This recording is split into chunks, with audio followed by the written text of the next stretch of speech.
You're listening to TFM.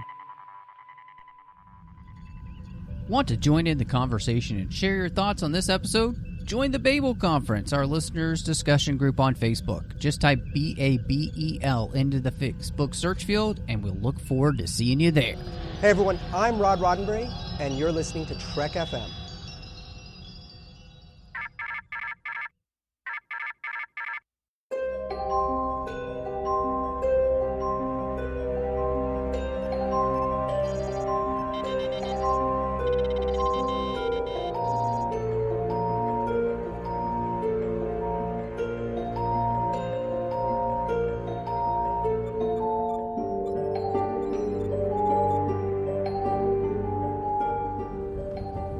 Are you taking all these books?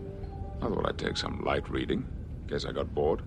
Well, hello and welcome to TFM's Books and Comic Show for Star Trek. And I'm just one of the hosts here, Matthew Rushing, and so excited as always to have with me Casey Pettitt. Casey, how are you doing today? I am doing great. You know, we've got exciting interview with Dayton Ward coming up for a new Star Trek book. So, you know, what's better than, you can't feel down when you've got a new Star Trek book in your hands. No, 100% agree. It's so great to have Dayton out of the green room. Now we can finally clean it. But no, I'm really excited. I know there have not been a lot of Star Trek books that have come out recently. And, this affords us the opportunity to be able to talk to one of the authors again. And so always love having Dayton back, especially since he was the very first guest that we ever had on our very first episode, all the way back, I think it's 2012. So it's been a long time. But before we got one comic here that we're going to talk about and review, the Star Trek Annual 2023. But before we do that, I just want to thank everybody for listening, and we really appreciate it. There's a few things that you can do to help out the show that we would love. Follow us over on social media. We're on Twitter at TrekFM. We're on Instagram at TrekFM. We're on Facebook at Facebook.com/TrekFM. We've got the website at Trek.fm. You can also join the listeners-only discussion group and talk to listeners from all over the world that listen to the podcasts, discuss the episodes. You can also, of course, subscribe wherever you get your podcasts, and that way you'll get our shows as soon as they drop. And of course, if you are on a platform that allows you to give ratings or reviews, please do that and spend a couple of minutes. It actually makes a huge difference. And honestly, it's been a long time since we've had a review of Literary Trek, so we'd really appreciate that. And then last but not least, we would love it if you would go to Patreon at patreon.com/TrekFM and be part of our team. We've got some great associate producers here on Literary Treks, Casey Pettitt and Greg Rosier, who have been supporting the network for a very long time, and one of their perks is being an associate producer here of Literary Treks, and so we really appreciate their support. There's just no way we can do this without their help, and so, again, join them. Go to patreon.com/TrekFM and become part of our team. So, Casey, as we mentioned there, we've got the Star Trek Annual 2023, and this is kind of a intermediary issue in the sense that it's kind of getting us ready for the Day of Blood, and it's kind of setting up where the story is going. But at the same time, it is also telling its own little interesting story. It's basically like an episode. Everything that happens in this allows it to finish off, and we can continue on. And so, what did you end up thinking of this very outlandish issue? And I think one that follows up on something that I was very surprised to see followed up on from Star Trek Voyager. Well, yeah, I mean, first of all, it is nice to get just a standalone story from time to time. And, these annuals are a great chance to do that. And then, the way that they brought, if anybody's seen the cover of it, you're seeing people from all eras of Star Trek. And so it's always interesting to see how they're going to do that. And I think it's done nicely here. Except for the kind of creeptastic shot of Kirk getting out of his chair on page 10 of the digital issue of this. But, overall, it's just kind of a fun issue, way to kind of talk about some of our characters and learn about some of them. I'm gonna be honest with you. I'm not sure I'm picking up what you're putting down about Voyager, though. Well, no, never mind. Yes, I am. I'm flipping through it. That's right. Yes. And yes, and actually, it does make me wonder where they're going to take that from here too. Because especially how they've brought these characters to life. Pun not really intended, but kind of works here. But it's an interesting way for them going forward in this Star Trek ongoing series to be able to use a lot of historical characters. And and speaking of Voyager, I'm actually kind of surprised we didn't actually see the Doctor in here, but yeah, I mean, overall fun issue, but it's and as standalone as it is, I'm kind of curious like how they're going to tie this in as we continue forward, especially with Day of Blood, because right on the front of this it says Countdown to Day of Blood. Right. So how are they going to work that or work this into that story? I'm really looking forward to see, but for an annual issue, it's not really much longer than any of the other issues that we get, but still kind of a nice little change of pace, from what we've been getting.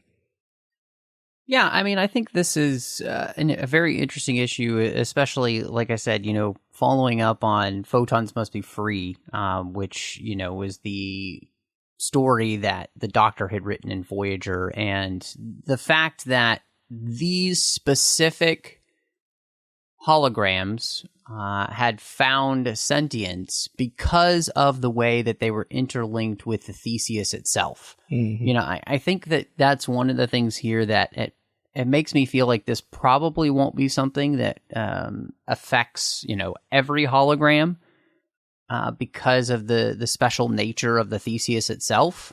And so that I think that's the way that you can get around that. So I like that. But I also, like you said, this allows you then to almost have a lot of these characters back.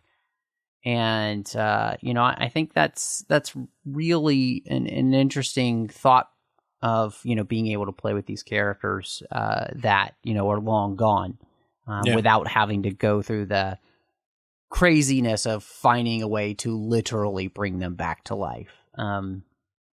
There are, there's a couple things in here. One, I think it's Talir, the Vulcan. Mm-hmm. We're still in this process of trying to figure out what in the world is going on with him, which this issue, continues to allude to.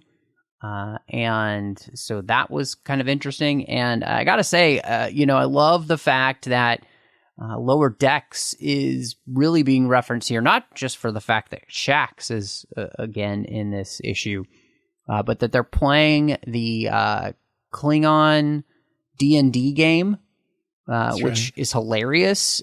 When Cisco is like, "I'm not healing any of y'all." I just found it to be pretty hysterical. So, but yeah, I like you. It's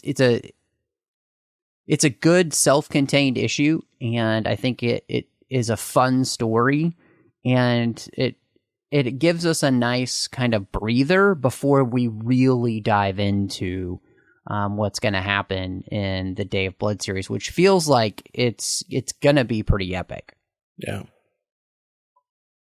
Also, the artwork in all of these going on so far this year has been really great, but I really loved the very last page of this, the very end of the story, and we had kind of this overhead view of this society that these holograms are setting up on this planet. And I was mistaken. You actually do get a little glimpse of the Doctor in there, but you also get, very kind of rough, images like from far away of a lot of different people. And if you look close enough, you can actually see a lot of characters that we recognize in there. We can see a Michael Burnham, Quark is in there, Wesley in his, gray jumpsuit with the colored tops, and, Guinan's in there. Like, so many references in this one little picture. It's just really cool to see, and kind of makes you I can't emphasize it enough that I'm really curious to see if they're going to continue using these characters as we go forward. We saw a box of portable emitters. So any of them can show up wherever and whenever we need them to. No, and in some ways, again, I think this whole series has kind of been sold to us as the Avengers of Star Trek. And so this really allows that to be the case in some ways. And so I'm excited to see, if and what they do with this. I think that'll be fun. But like you said, Casey, we've got a great interview coming up here with Dayton Ward about his brand new Star Trek Discovery book, Somewhere to Belong. And so, man, I think we should just get into the green room and get this conversation going. Yeah, let's unlock that door and check the snack bar. Casey, this poor man has been stuck in our green room for so long, and we are just so excited with the fact that we've got none other than Dayton Ward here to talk about a new Star Trek book, the Discovery book, Somewhere to Belong. Dayton, goodness, it's nice to have you out of the green room. Welcome back. It's been a minute, hasn't it? It definitely has been a hot minute. So we're so excited the fact that the book finally came out, and now we get a chance to talk about it with you. Well, I'm not as excited as I am because I've been waiting. This thing was supposed to get published last year, so it was supposed to get published back in the fall of 2022, but it got pushed because of, say it with me, folks, supply chain issues. Yeah, everybody's favorite topic, right? That sounds like that should be a Lower Decks episode, is about Starfleet supply chain issues. I will be surprised if there's not an episode called that at some point before that show wraps. There's got to be. There's got to be. Well, and so speaking of that, obviously because of the pushback and everything for you, the setting of this book, it happens between seasons 3 and 4 of Discovery. And so I just wanted to know, with you guys right now, you had been writing these books that were taking place in series that were still happening. And so what was the process like trying to figure out the right place to set this story? And then where did the genesis of this story end up coming from? Well, my immediate thought when I got asked to write another Discovery novel was, there's the way that season 3 ends and the way that season 4 starts.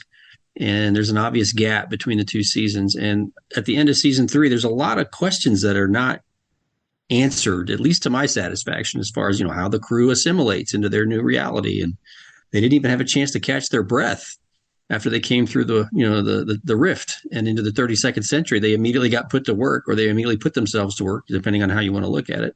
And, at the end of the season, there are unresolved interpersonal conflicts between certain members of the crew. And we just have the questions about, well, how did they come to be at peace with what they're doing? Did they have second thoughts? Is anybody homesick? What happens to everybody? And by the time season 4 opens, all those questions apparently have been answered off camera. And we're into the next adventure. And, of course, being, serialized TV and Discovery in particular being the way it was, we're off and running.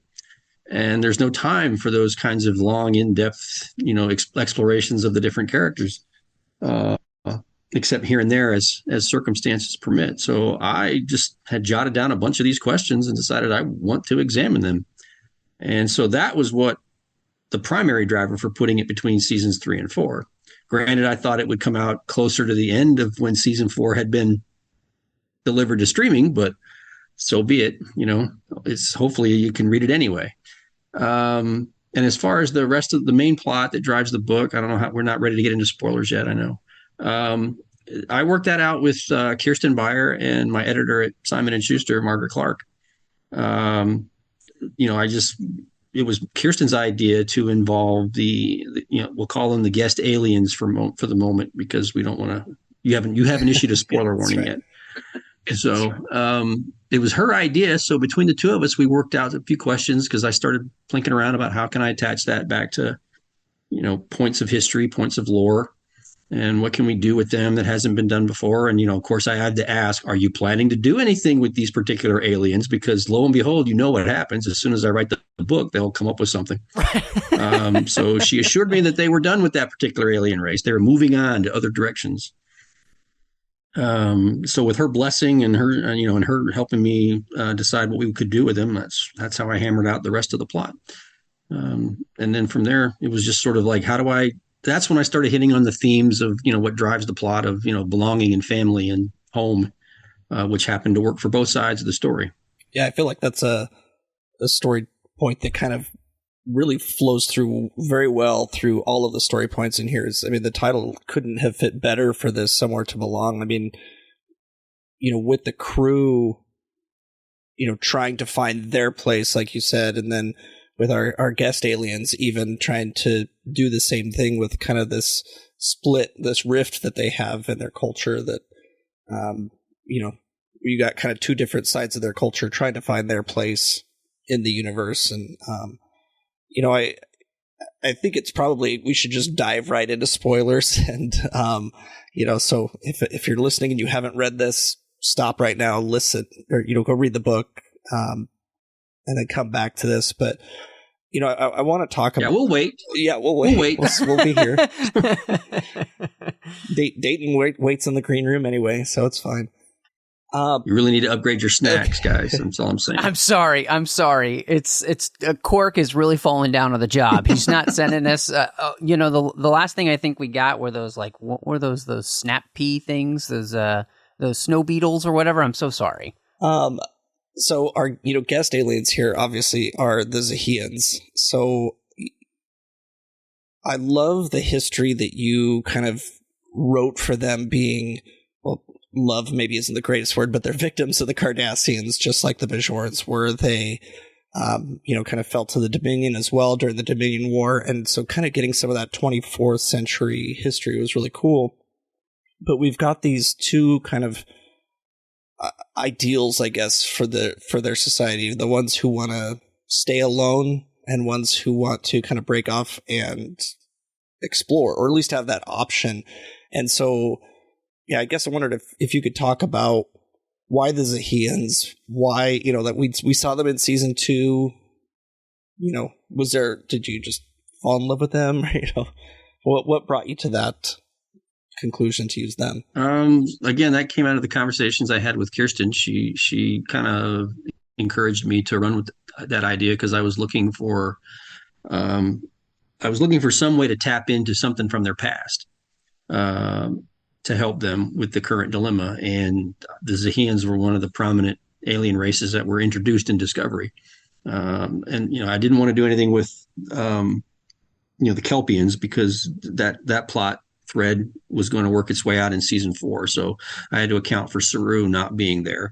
So I decided that I would do that. And then once I started playing around and looking back, I'm like, well, why wouldn't they have been victims of the Cardassians? Or why wouldn't they have been a pawn in the Dominion War? And then so many other things. And then the idea of them trying to build a version of their society, because we know from Discovery that, they believed that they were very much intertwined with the planet that they're from, their original world. They believe that they were born at the same time as their planet formed. I don't know whether that's true or not. They don't really come down one way or the other to explain that, but that's their belief. That's their culture. That's their whole society revolves around that idea that they have this relationship with their planet. And so there's a faction that wants to preserve as much of that as possible. And there's a faction that's like, well, that didn't really work out for us. So why don't we try something different? And there's no wrong answer. That's what I was trying to thread, through that, is that both sides can be right for different reasons. But why can't we think about it in terms of options that are available to us, especially after the burn, when everything gets thrown into chaos and upheaval, and just the way we get along and the way we get around aren't the same. And that's even Discovery's crew is still figuring that out as they get there. They realize, we skipped over a really big chunk of time and a big bunch of developments, and we're still trying to find our way. And here's this group of people that we have some exposure with that are now trying to find their way.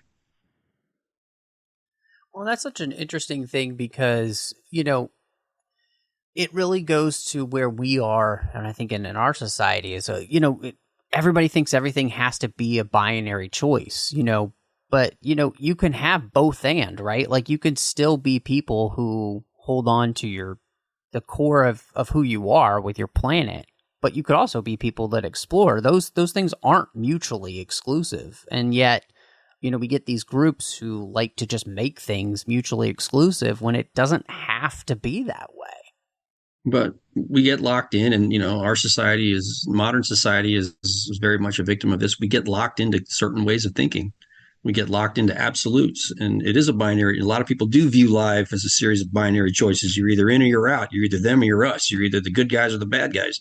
And there are people who can make compelling arguments for any one of those positions. And then it just comes down to what your personal beliefs and value systems are. And that's when you start to figure out where the conflicts are. That's where the conflicts start to emerge, is because value systems begin to clash. And that was an easy target, which I tried to avoid. I tried to avoid coming down on one side is right, one side is wrong. I wanted there to be multiple options here. And the Federation being forced to, or in the form of Captain Burnham and her crew, trying to see both sides of this and trying to thread a needle in a diplomatic way, the way that you would expect one of the other captains, Kirk or Picard, to do in a traditional Star Trek story. That was also my driving factor. I really wanted a traditional Star Trek story where the crew, one book, one adventure. You don't have to read 6 books. You don't have to read an entire series. It's a traditional adventure where they go to a planet and they try to solve a problem and leave the place better than they found it. But maybe they don't quite cross off all the boxes. That's usually a good Star Trek story formula. Which we had not gotten in Discovery, except for very, very few occasions throughout its run. So that was one of my driving factors. Was I just love to tell a traditional Star Trek story where the captain and the crew dive into the middle of a problem and things go bad for a while before they get better. Well, then you've got both the sides on the Xahean side that ultimately think they're doing what's best for their culture. They maybe sometimes with Sen and the Ministry of Security, they're kind of prompting some of these counter protests and things like that, but they're doing it because they think it's for the good of their people.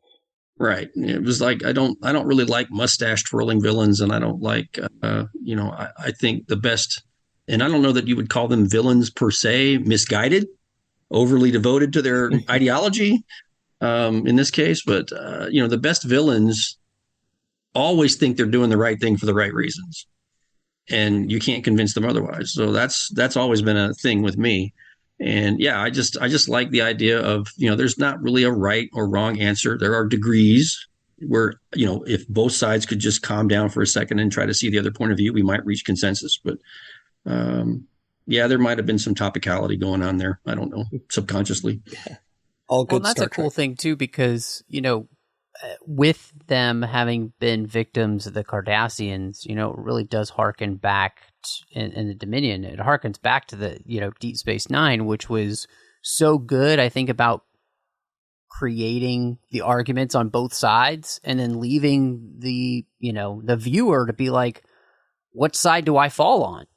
And so I think that that's actually a hallmark of the best of Star Trek, when you're able to do that.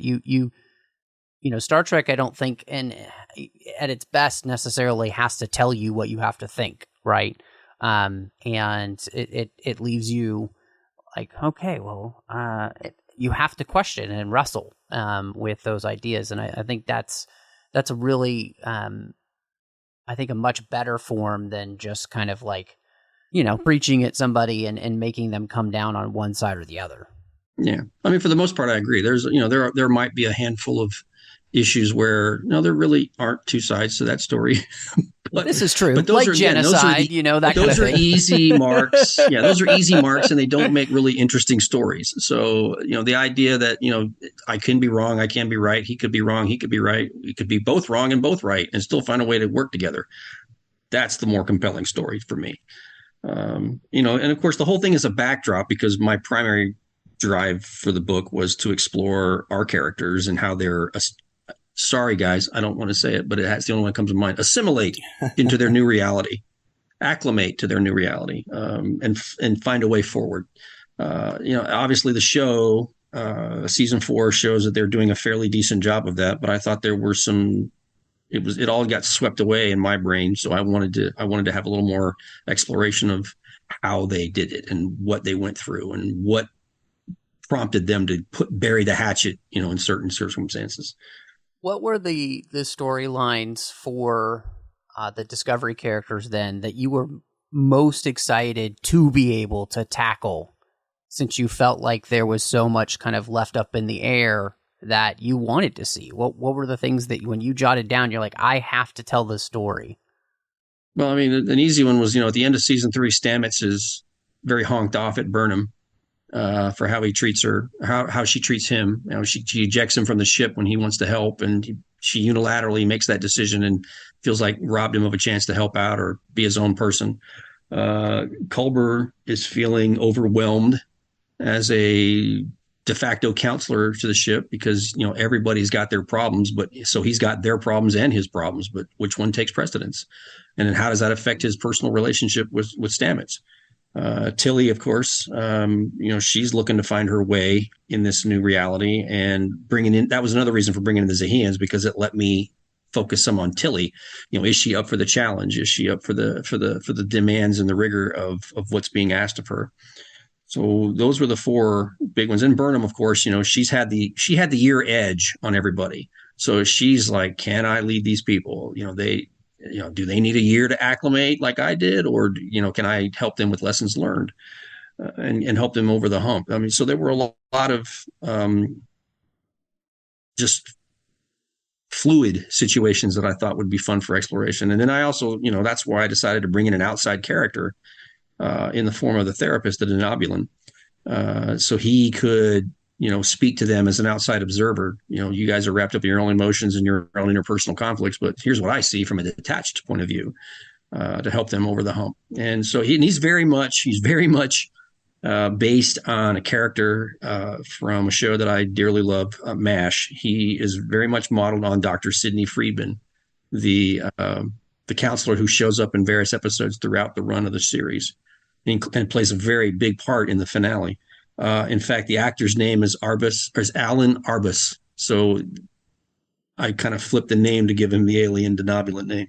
So nobody's caught me on that one yet. So I wondered if somebody might catch it, but so far so good. So I'm spoiling it now. So by the time this thing goes, maybe somebody will have caught me. I just outed myself.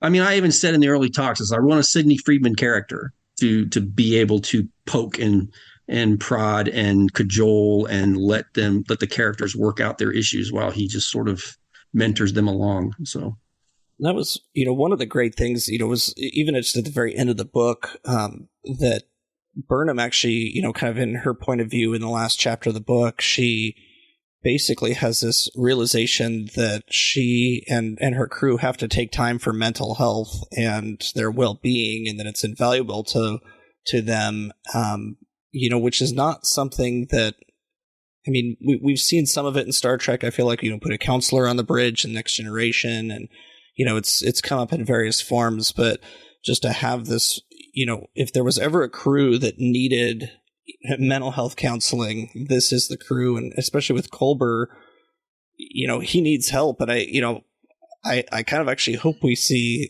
Dr. Abrisella again someday, because he didn't play a huge part in the book, but he was there just enough, I feel like, to he was there when he was needed, I guess.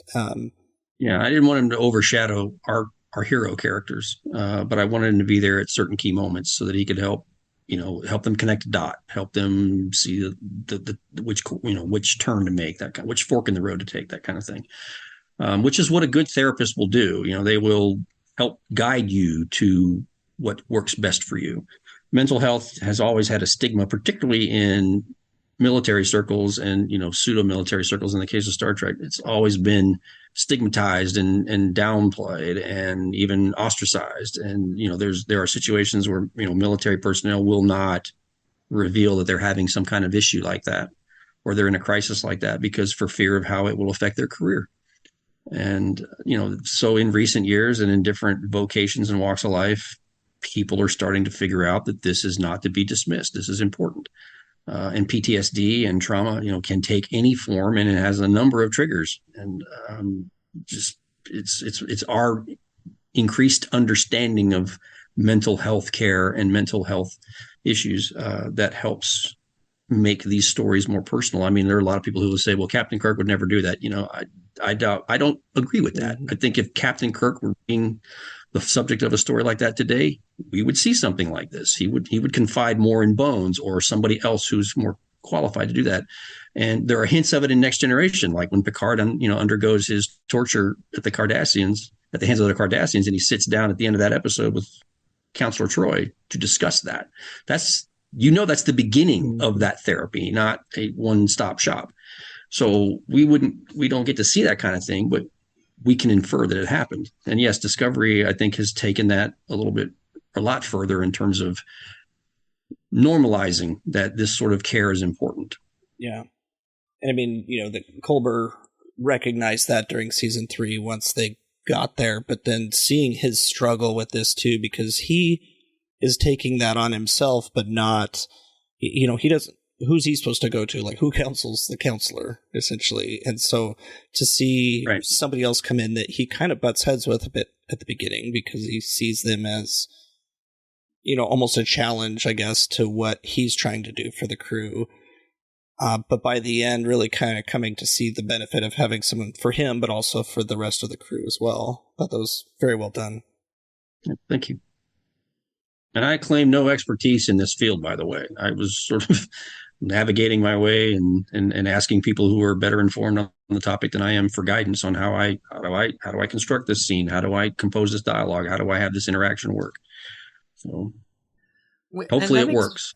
That makes me wonder too, like going through and writing this type of story, what did you end up feeling like you ended up learning about the idea of mental health with having to do the research and having to have conversations to talk to people about, okay, what would be most helpful for a character like Culber here, or Burnham, or, anyone who's having these discussions with our psychologist, what would actually help?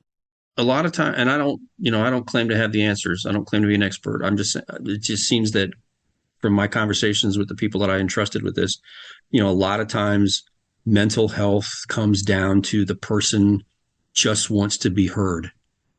They want somebody to listen and to empathize with what they're enduring.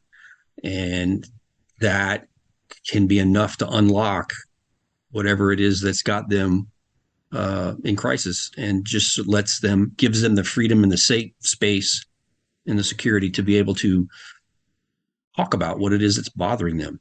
That's what I learned. It's like, I don't want to downplay it. And all the time I was working on the book, I was worried about, I don't want to come across as this is a pat answer, or this is, easy fix or anything like that. It's a very sensitive topic, and I tried to approach it that way.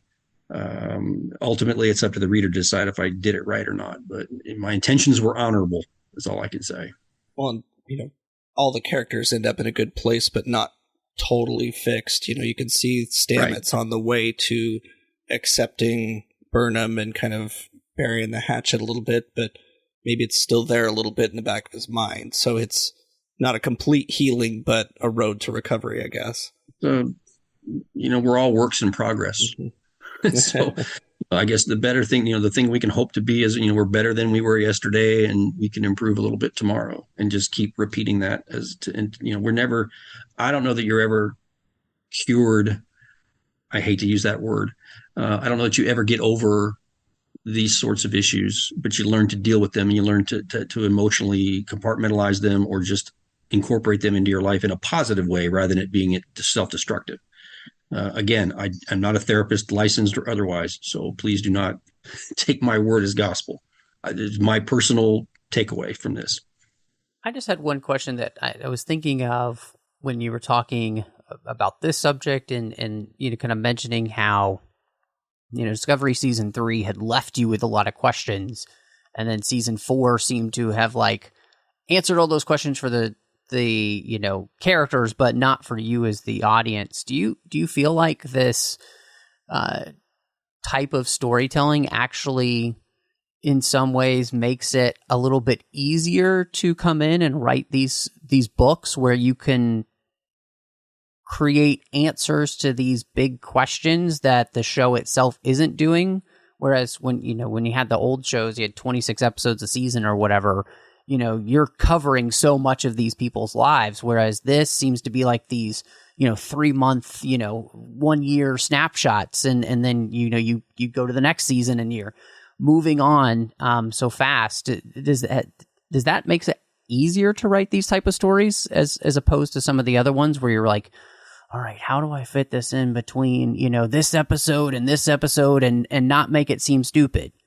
Well, I mean, we benefit from the fact that there aren't that many Discovery stories. I mean, essentially there's 4 main Discovery stories in canon that have been divided up into chunks. And along the way, there are some smaller stories that get peppered in there. Like there are the occasional asides, like the away mission during season 1 and things like that. But I mean, for the most part, season 1 and season 2 are right on top of each other. Somebody, I remember having a conversation a couple of years ago about, well, we could do a Discovery novel set between seasons 1 and 2. And I'm like, how? I mean, in the turbo lift on the way to the transporter room because you're going to go greet Pike because that's how you left it. They got pulled out of time, Dayton. You didn't realize that, and then they got inserted right back when they were, in the lift ride. And then, and then season 3, introduces a gap for the crew, but not, and Una McCormack already did a wonderful job of covering that year when Burnham was by herself in her own novel. And then out of the rift comes Discovery and right into the next adventure. And then we finally get a break of, I think it's 3 or 4 months between 3 and 4. And there's another break between seasons 4 and 5 that's several months. So, if you're a tie-in writer, you're looking for those opportunities. You're looking for those, what did you leave on the table? What threads did you leave hanging? And, how much space do I have to work in? That's meat and potatoes for a tie-in writer. The newer shows have been, challenging is the nice word I will use in terms of trying to figure out how you're going to stick a book or a comic book or something into the mix. And number one, not tread on anything the shows are doing. You want to stay away from anything the shows are doing, but you also don't want to set yourself up to be steamrolled right out of the gate. So it's a dance. We all took lessons. We all try to dance in step with each other. That's one of the reasons why coordination with Secret Hideout in the form of Kirsten Beyer is so important on these projects, because she's got her finger on the pulse of everything and she can tell us where the gaps are and she can lay out the stakes where we're safe, at least for the moment. And then we are generally given a green light of, here's your area that you can operate in. And hopefully we won't shred you before the book even goes to print. So it's been fun. And, now that Discovery is, and by the way, when I was writing the book, I had no knowledge that they were going to wrap the Caesar series. I had already delivered the manuscript and it had been copy edited and everything before that announcement even came down. So I was like, well, because I've been asked that question a few times. I'm like, nope, I had no idea. As far as I knew, they were thinking about a season 6. And I know where season 5's direction is going because I had, with my stuff with Paramount, I read the scripts. So I knew what was happening. So I was able to navigate away from all of that as well. But, the newer shows are, with the exception of, like Picard was very serialized. So how do you set a story in between those episodes? Can you even do that? Or between those seasons? Lower Decks is its own thing. And I think, I don't know that it lends itself to a 100,000 word novel the way the other shows do. Strange New Worlds is more classic Trek in approach in terms of its hourly episodic nature. And Prodigy, of course, has a very tight serialized storyline in its first season. So, there's a little bit of everything that you have to mix around with. And, I don't know that it's any different than working on any other major property where there's new material being created on a regular basis. As I told somebody else in an interview, this is the first time I wrote a book based on a series that was still in active production, at least while I was writing it. Normally the show has been off the air for a while. That's been the case my whole time. So this is new. This was a new challenge for me because I don't know what they're going to do. I was worried what season 6 might do. Again, at the time I thought there might be a season 6. But it's a challenge, but it's no different than any other era of writing Trek tie-ins, I don't think. And even the early Discovery novels were all set before the series, leading up to it in a lot of ways. So, Yeah, in fact, I went further back than anybody in terms of setting the first one I wrote, the one with Lorca and Giorgio. I figured 10 years before the show starts, they can't decanonize me that fast, can they? So far, I think it's worked. We'll see. One of the plot points in this book has to do with the Spore drive, which throughout the entire series has been a pretty major piece of technology that people wonder, how do we fit the Spore drive into canon? And then okay, well, now it's top secret, and we've even seen in season 3 with the Federation still wants to kind of keep it under wraps, but in this book we actually find the Xaheans are starting to try to develop this technology, and from Queen Poe had her detailed notes had given them the opportunity, and the 9 centuries or however many it was, being able to do that, like, it really gave Stamets a chance to shine, I feel like, in this book with the action that happens towards the end. We haven't really got to see the Spore drive in the books much so far, partly because of this. So like, what was that like, kind of having to really dust off some techno babble and really get into the nitty gritty of the Spore drive? Well, I mean, it was interesting because in a lot of ways, the Spore drive really messes with your plotting because you can go anywhere in the blink of an eye. I'm like, well, okay, but obviously, we find out that nobody else apparently was able to replicate this technology during the time that Discovery missed. For whatever reason, we don't know. And of course, I don't know that the Xaheans started doing anything with it right away, because of course they had their own troubles that they had to deal with later on. So it's something that came along later as a chance discovery. They found it in her private papers or something, as I think I have the book. So, what they didn't realize was the missing ingredient, which was Stamets himself. They did not have that key to being able to use the Spore drive effectively, which is Stamets himself and his particular abilities. So, yeah, that was an opportunity for me to get Stamets into the action and try to do things a little. Like I said, I was looking to do a traditional Star Trek story where we've got the different characters doing different things based on their skills and their personalities. So it was a fun thing. And then, playing around with the technology, that was one of the challenges of writing this particular book in this time frame, is you're working against 50 years of Trek muscle memory, where people tap a comm badge, or they flip open their communicator, or their phasers on their hip, or, it's like, okay, I forgot. Oh, wait a minute. The tricorder, they don't carry a tricorder anymore. It pops up out of their badge as a hologram. And I would have to go back and rewrite a passage because I had written it like a traditional Star Trek with, they flip open his tricorder or do whatever. I mean, it's just little nagging little things that irritate you when you're writing and you're on a roll and you realize you screwed up. And then, things like, I don't have a scene where I've got 2 characters walking to the transporter room, because you can just tap your comm badge and transport anywhere. So there's things that you have to take into account, and these are all just cosmetic things that you can go into how you construct your story. But now I realize the walk and talk thing, I think, may have actually originated on Star Trek. When they want to walk from they want to give us some exposition, they do it while they're walking from the bridge to the transporter room or in the turbo lift. It's like, wow, how do you do that now? Now I have to have a plausible and not boring reason to have these guys all stand around in a briefing room or in a quarters for a few minutes so I can convey some information. So it's just little things like that that they're not frustrating. They're just part of the process. It was fun. Getting to understand how the technology works, because they really didn't explain the 32nd century technology to us. They just showed it to us. I'm like, well, okay, but I have to explain this on the page in a way that makes sense. So I had, again, Kirsten, invaluable counsel, helped me with that. What's your thinking? What was your idea when you did this? So it was fun. Not something I'm anxious to do again. I'm ready to go back and do a traditional Trek book at this point. I mean, maybe there'll be another Discovery book. I don't know. But I'm ready for a good old-fashioned Star Trek shoot 'em up, I guess. Well, we got Strange New Worlds that there we go. Right for. Yeah, there you go. I like my communicators flipping open, and that kind of thing. You were talking about, like, we talked about this technology thing and like creating new technology. Casey had written on the outline. I thought this was really cool. That you would compare the Sanctuary station to the Watchtower class, and that he had envisioned it kind of more like Yorktown from Star Trek Beyond. And so we were kind of wondering, what your thinking went into in the creation of Sanctuary. It was more like Yorktown in my head.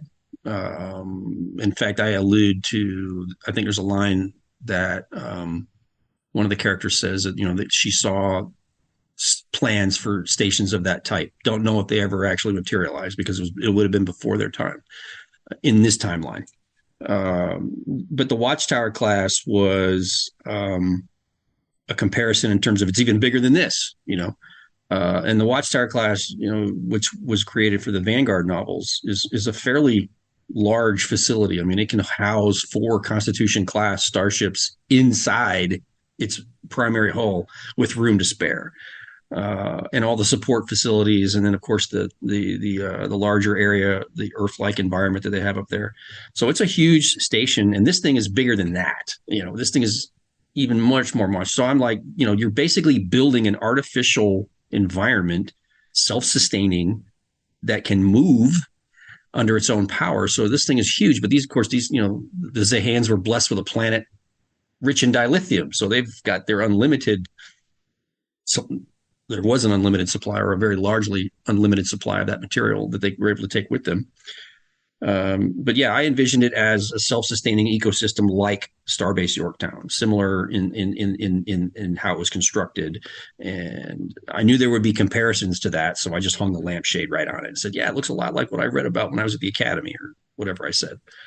It's almost surprising we haven't seen something like that on Discovery already, given that they're 900 years in the future. So we kind of got a little bit of an idea of that with the Federation Starbase, but it was powered by all the ships and. Right. I wanted this to be bigger than Federation headquarters. I wanted it to imbue some of the same qualities, like it's got the disruption field around it, and in their case, a protective shield, to hide it from the people, to hide it from their adversaries. I just wanted it to be just this massive environment that you could live in and look up, and you could almost buy into the illusion that you're on a real planet. Yeah, I got that for sure.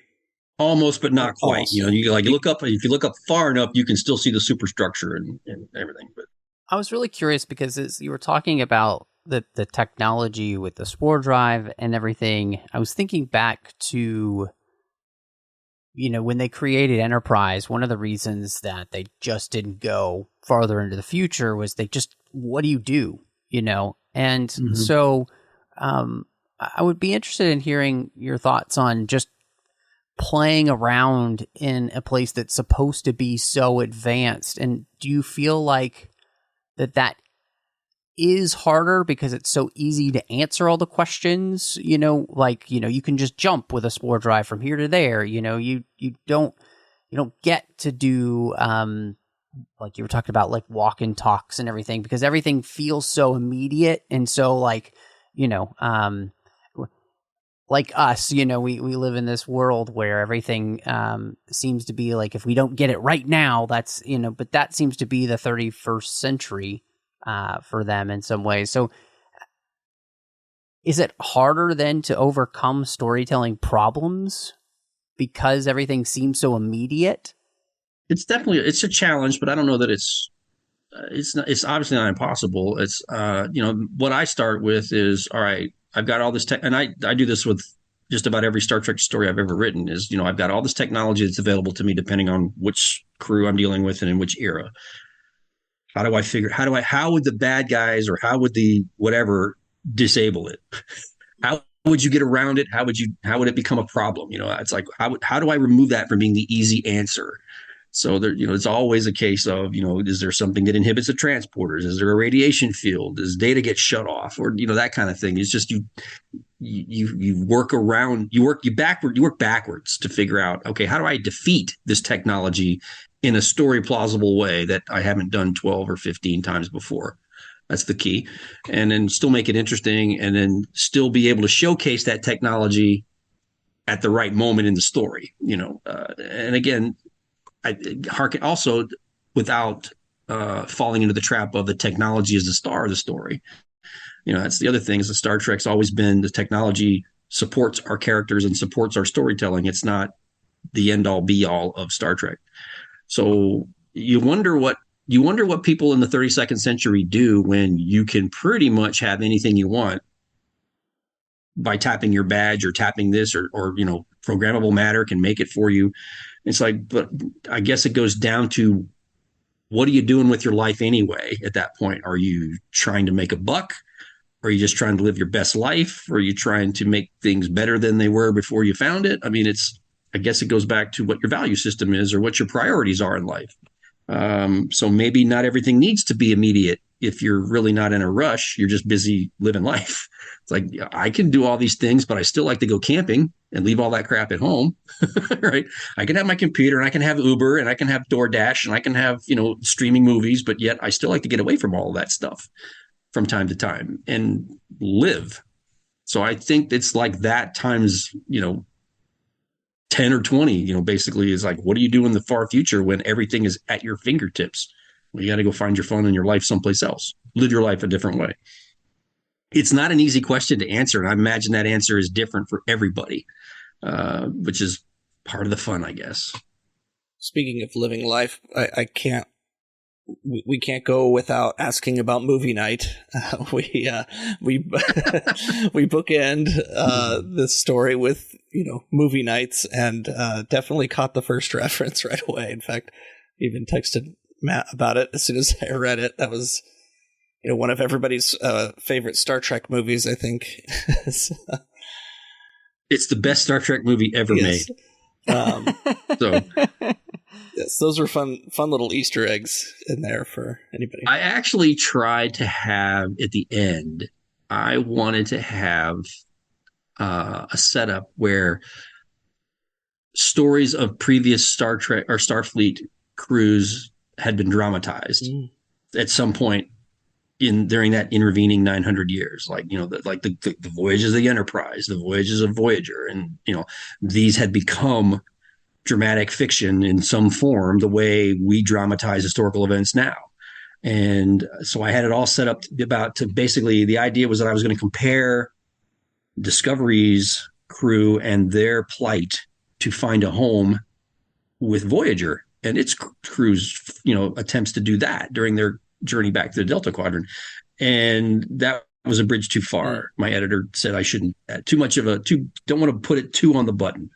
So that's what prompted the movie night at the end of the book, which I don't know if I've had a couple people reach out to me. Was it this? Was it that? Because I don't name either one, obviously. But I like to have fun. And I'm like, if you get the reference, great. If not, hopefully it still works for you. So did you all get the second reference? I want to say it was like Alien Nation or something like that, but I wasn't totally sure. Got it in one. There you go. Okay. Yeah, I was worried that as they started doing the second movie night that they were just going to do Alien or something like that, some just like horror movie that wouldn't really bring everybody together. I couldn't resist the Galaxy Quest reference. Yeah, that one was definitely like that was definitely. And I love the fact that our Denobulan therapist is as much a fan of movie night as everybody else. In fact, more so than like half the crew. He's all there. He's got popcorn. He's got his milk duds. Can't name it for trademark reasons, but there you go.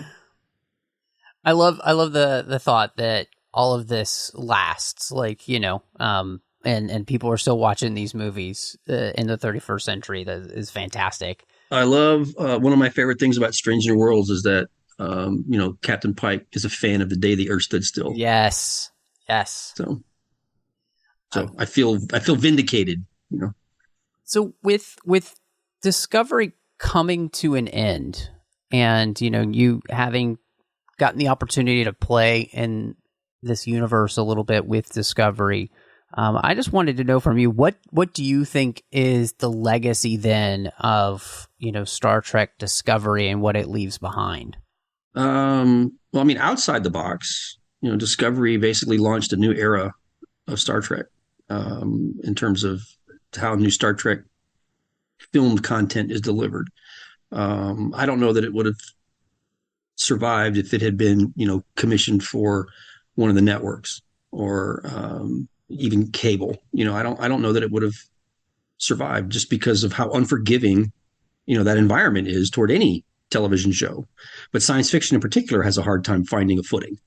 So I love the fact that Star Trek's always been kind of intertwined with innovation and pushing things forward and technology and progress. And people, still to this day point to Star Trek as the reason they got into different technical fields or engineering fields. So I love the fact that it helped, solidify streaming efforts for Star Trek. And now look at what we have. So I love that part. Inside the box, it's nice to see the lore push beyond what we basically became comfortable with, which is the 23rd to the 24th century. I love the fact that they went so far out that, if it was to continue, the chances of having a cameo from one of the other shows is reduced, and we have to spend our time on strange new worlds and strange new ideas and strange new stories. I think that was an interesting setup that had a lot of potential. You can argue that they should have started there and not even bothered with the 23rd century part. But I think it was okay to have one foot in the lore to help get it launched. And then once it found its footing, it took off and did its own thing. It'll be interesting to see what spins out of that. We know we have the Academy show that's, in development, and that's a spin out of Discovery. So, I have high hopes for it. I mean, I want everything to succeed. I want everything to be a blockbuster or a bestseller, whatever. So I'm a big cheerleader for it. And then I'd probably be a cheerleader for it anyway, no matter what my situation was writing for it or anything like that. I'm just a big Star Trek fan at the end of the day. So more Trek is good Trek. Well, we do know that right now, we don't have anything coming down the pipeline, books that have been announced. But as always, just wondering for you, what's coming up? What should people be looking for? What are you working on? And of course, where can people find you so they can make sure to get whatever it is that Dayton's got coming out? I mean, Kevin and I have been busy doing some short story writing and for different anthologies that are not Star Trek. We had one come out earlier this year. That's a space Western that's part of an anthology called High Noon on Proxima B. So everything's sort of like weird space Western. We did one for an anthology that Keith DeCanado is editing called The 4 Question Marks of the Apocalypse, where everybody takes a turn on different spins on 4 somethings of the apocalypse. So Kevin and I basically came up with the 4 preppers of the apocalypse. We called our story Prepocalypse Now, and it's about 4 doomsday survivor, doomsday bunker maker guys who get caught up in the apocalypse, the end of the world. And that's coming out, I think, in July. I just had a short story get published in an anthology called Double Trouble, which is an anthology it's a tie-in anthology, but it's all characters from the public domain or from actual history. So instead of it being a licensed IP, everything's in the public domain, like Sherlock Holmes or Annie Oakley or Captain Nemo. And so I took 2 comic characters from the 1940s, which fell into the public domain 70 odd years ago, called Captain Battle and Blackout, and teamed them up to do a World War II story. And then Kevin and I have another anthology short story coming out for a new IP called Unioverse, which is a gaming setup, which they're also doing transmedia properties like comics and novels and possibly films. And it's a big deal at the beginning. And somehow we got invited to participate in writing one of the short stories for their first anthology. And then I guess the biggest thing that Kevin and I have coming out in November is we did a book for Ben Bella Books and Marvel, which is basically deconstructing Tony Stark, Iron Man. It's basically it's an extended interview. It's basically taking a page from a series of books called The Last Interview, which are real books where they talk to somebody who's at the peak or the pinnacle or at the twilight of their career about their entire broad career and all their accomplishments. But so we spend an inordinate amount of time talking to Tony Stark and having him tell us what makes him tick. And of course we draw on 60 odd years of comics history and continuity. It's all based on the comic version of the character, which of course has gone under a number of transformations over the years. So that's coming out in November. And of course we're working on stuff that hasn't been announced yet, so I can't talk about any of that kind of thing. If you want to find out what I'm working on as I drop dribbles and drabs and hints, you can find me at DaytonWard.com. where I will have a blog and I have a landing page for my social media links and all that good stuff. I think I speak for everyone when I say that we do hope that you get to do more Star Trek books, and we hope that they do continue, because there's nothing better than being able to read a new Star Trek story, and whether it's going to be in the format of, original series or Strange New Worlds or, Picard, more Discovery, whatever.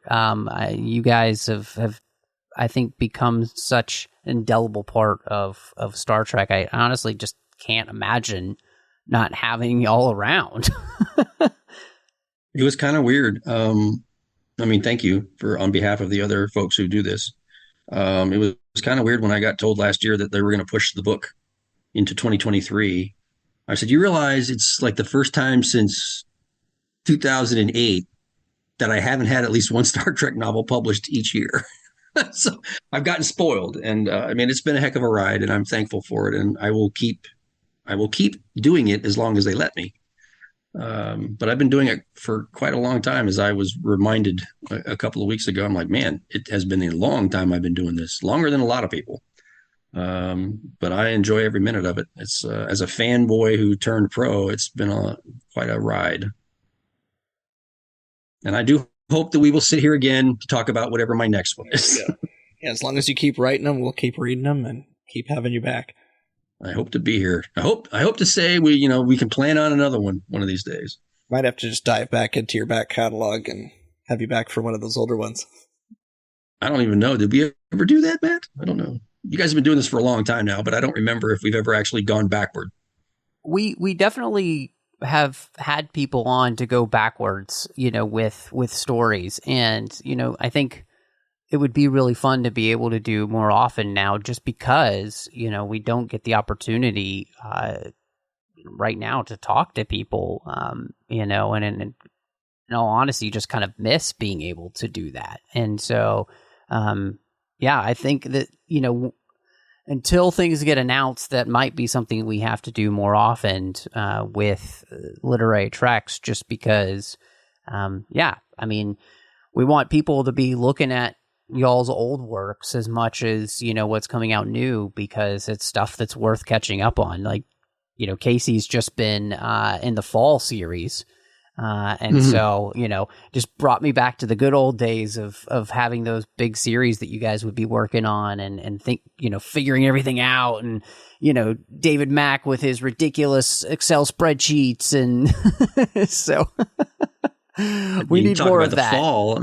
The fall was 10 years ago, for crying out loud. I know. It's crazy. It's crazy. So I don't know where the last 25 years went, but it's been quite a ride. Well, it's funny because this was the first podcast that I did, and that was 12 years ago. And so It's crazy. But Dayton, thank you so much. From the bottom of our hearts for having been so generous with your time for all of these years. And we absolutely hope to have you back soon. Well, thanks. I appreciate it. I always like coming on and talking to you guys. It's been a lot of fun. And like I said, I hope that we'll be able to do it again somewhere down the road. Amen to that. Even if we do end up digging back into the back stuff. I may have to go reread a book or two to refresh my memory. Some of them. So, oh man, getting old, man. Getting old sucks. That's all I can say. Tell me about it. Tell me about it. Well, now we've got Dayton safely locked away back in that green room until we get to talk to him again. But, I got to say, it's so cool to be able to talk to these authors. We've had a couple on already this year, and, it's such a joy to have them on and be able to get, really deep into the writing process, the thought process behind their stories, and just have really good, deep discussions about these Star Trek stories that our favorite authors are writing. And so, really hoping, Dayton, John Jackson Miller, Una, David Mack, any of them get a chance to write more, because right now we don't have any more fiction, on the schedule for this year. So, everybody keep buying the books so we can, get more from these authors. Yeah, I think that's great advice, Casey. You know, if as fans we want more of these books, we do have to buy them. And, you know, it was phenomenal getting the Strange New Worlds book by John Jackson Miller. You know, at the end of last year, we had the new book by David Mack. And here, of course, we had the book from Dayton Ward. And if you want these books, you've got to buy them. And, you know, heck, you know, it's not a bad time to, if you're enjoying the books themselves, go buy the old books, right? That lets them know that you're still interested. And, you know, we're doing all we can to help by continuing to cover those older books. In fact, as we move forward, we're going to be finishing the Deep Space Nine Rebels series, and hopefully that'll end well. And then we're going to be talking about The Buried Age by Christopher L. Bennett. And we've got, I think, Cast No Shadow coming up. And then we've got a bunch of great stuff coming out in the fall, which is new, but it's not fiction, it's nonfiction.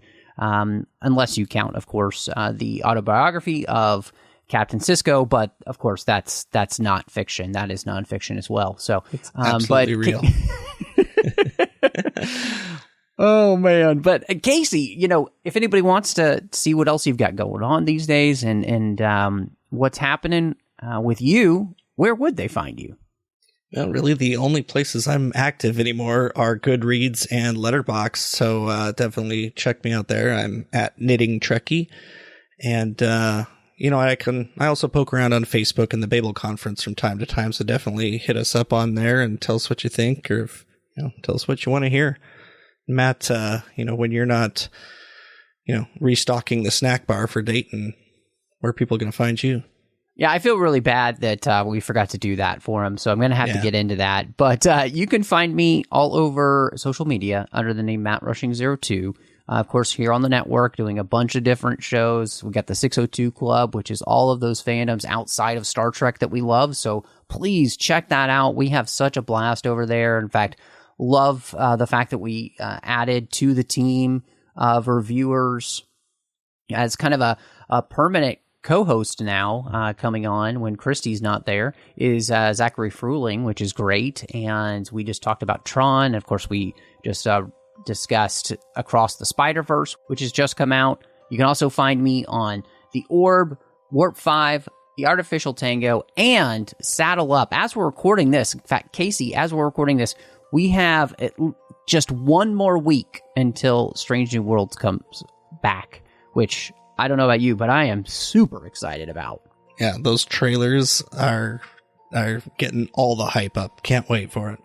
Yeah, it's going to be fantastic. So you'll want to make sure that you catch up with Saddle Up, as well as, so, you know, you can listen to the old episodes, and then we'll have the new episodes coming out as we're talking about the brand new episodes dropping. And last but not least, you can find me over on the Nerd Party Network. I've got a couple of shows there. You can find me doing Owl Post with Drea Kaufman, as we talk about every single chapter of the Harry Potter series, one chapter at a time. And then, of course, you can also find me doing Aggressive Negotiations with John Mills, which was a Star Wars podcast. And we love talking about Star Wars each and every week. But, as always, thank you so much for joining us.